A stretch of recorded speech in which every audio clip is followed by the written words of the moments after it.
What's up? So, my story is I'll keep it short and sweet. I'll give you the short version. But it's a story of being in the middle. Recently I've been hearing a lot about, our whole series is on the fence, right? I feel like that's half in, half out, and that's my story, for the most part. I grew up in the church. Grew up in the church. I was born and raised in it. When I was 9 years old, I saw my cousin get baptized and saved, and I was like, I believe that Jesus is the Son of the God. I want to do that too. So I was baptized when I was 9 years old, man. That's crazy to me, looking back on it. I don't regret it, because I firmly believe that that's what I was doing. I knew what I was doing at the time. But man, the next couple years were much harder than playing with Legos. You know what I'm saying? Started out, I was 9 years old, whatever, I'm playing video games, playing with whatever it may be, whatever a kid does, Then middle school hits, right? Middle school. But man, my story, I'm rolling in this church. I grew up in a tiny Church of Christ, which I don't know how many, are there any Church of Christ people in here? Oh, we got like two. Okay, cool. That's a lot more than I was expecting, which is awesome. But no, I grew up in a small country church. I grew up on a farm. For those of y'all that know me, I see y'all fist pumping in the back. I'm a big redneck, actually, which is fun. But no, man, and my parents are great. They instilled in me a great work ethic, and they were godly people. My dad is a farmer, worked the land. That's what he did. He was in God's creation, making a living. And I always thought that was super powerful. But no, my mom was a middle school principal, so she was terrifying, right? For everyone else, a little bit to me, because she was also my basketball coach, which was great too. But no, and she'll probably see this too. Hey, Mom. She's gonna see it. Hello. It's fine. I love you, by the way. No, it's great. And so they instilled in me this need and this want to go to church, right? And so I grew up in it, I loved it. Middle school comes around, I'm still involved, I'm volunteering, I'm involved in my youth group, I'm going on these trips, I'm serving, taking mission trips to Nashville, I'm serving in my church, and passing out the Lord's Supper, whatever the little kids do. Then high school rolls around. High school rolls around, cool. And I was the big, lanky, goofy kid, right? I'm 6'7", for those who don't know. And I've been this tall since I was in 8th grade. So that's great.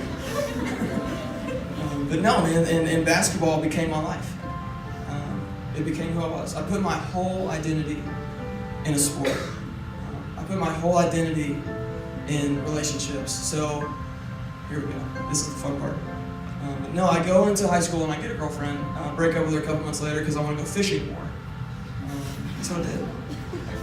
Sorry. But it was a blast. And then I had a great time. Went to the lake. And then almost 6 months later, I get another girlfriend and end up dating her all the way through high school for 3 years, right? 3 years. So that's where I put my worth, all of my worth, who I am as a person, who I am, what I do, how I define myself, is totally in another person, and is totally in a sport. I'm still active in the youth group, but the Spirit is not leading me. I was talking about being Spirit-led earlier. I didn't know what that looked like. Had no clue what that looked like. And once that happened, we'll get there. Where was I? Girlfriend, right? So anyway, going through high school, I'm involved in the youth group, still volunteering, even in a leadership role. But then, basketball season ends, and my senior year, I signed to come play here. And I start going out and drinking a little bit, something casual. I was 18, 19 years old, whatever. Let's have fun. Senior year, let's get it, Right? No, obviously not. Yeah. James is I hear you. No, man, but that's what I started doing. I started going over and drinking with the boys, and I didn't think anything of it. But man, that would snowball on me for sure. So coming to college, I had just started this first taste of this party life, right? The culture, live for Friday, live for Saturday night. So I come into college, and I had chosen Bellevue University over where my girlfriend was going at the time, right? So she was not happy with me. Dumps me 2 months in. And that's in October of my freshman year of college. So like we're getting started. But man, and that's right when basketball season kicks up. It's October 15th. I see some of my guys back here. October 15th. Hey, see you back there. Hello. October 15th is kick-up day. My girl dumps me, and we start basketball, and I realize that I'm not very good. right? I realized that I went from being the man on my high school team, which I'm sure there's some athletes in here, like you can relate to coming to college sports. But I came in thinking like, man, I'm gonna get some minutes as a freshman. Like I'm about to be the big man on campus. Like, what is up, Bellarmine? Your boys arrived. Didn't happen, right? I'm getting dominated in practice. These dudes are 6'10", with a jumper, blocking my shot to half court. And I'm like, where were these people in high school? And then I realized that I went to a tiny high school, so they weren't there. No, and so what I put all my worth in was this girl, was basketball, was school, and then all of a sudden, all of that is gone.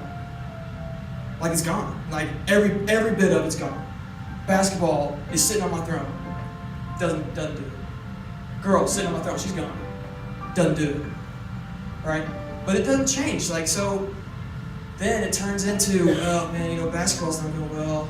I feel this crushing sadness all the time. I'm mad, I'm getting angry in practice. Like I see my roommate back here, man, like how many times have we fought? You know what I'm saying? Like just rolled on the ground in practice going at it. It's because like I was upset and angry all the time. And but that started and I got stuck in the cycle, man. And it sucks because I was that guy. So as soon as the girl dumps me, a couple months later, I get another girlfriend, which is awesome. Went so great. We dated for another 2 years, so that was awesome. And then she's a great person. Hopefully she might see this too. Hello. No, but she's great. And we break up because of whatever it may be. So I'm still putting value in these relationships in sports, and it's continually letting me down. Like we were reading from Romans earlier, like I was not being spirit-led, I was being worldly-led. I was chasing what the world was telling me to do. I was chasing it like the world said, hey, you're in college, like it's time to go party. It's time to go get drunk. It's time to black out with all your friends. Like it's time to chase after girls, like whatever it may be, you know what I'm saying? And that's what I fell into, and I was stuck for a long time until, and Spencer's gonna get mad at me for this, but until I sat across from this kid in kinesiology.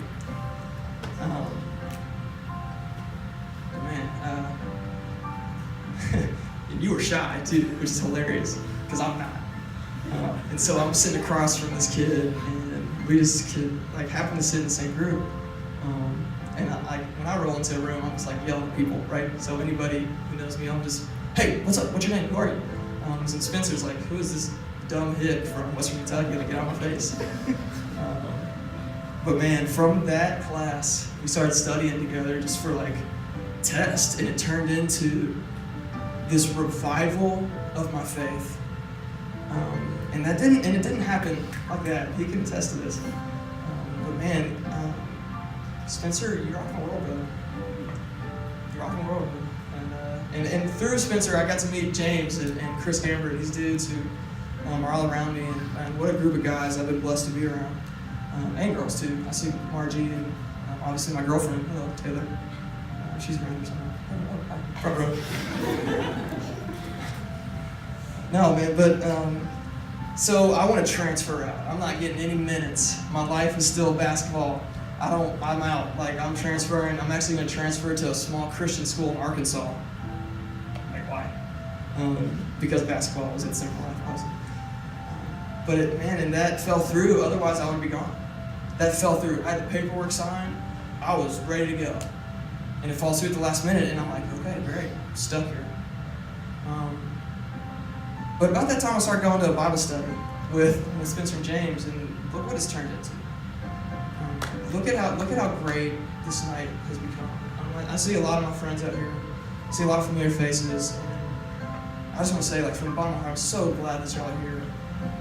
Because through the relationships that I've made, it's just my life has been turned upside down. But anyway, that's a side tangent.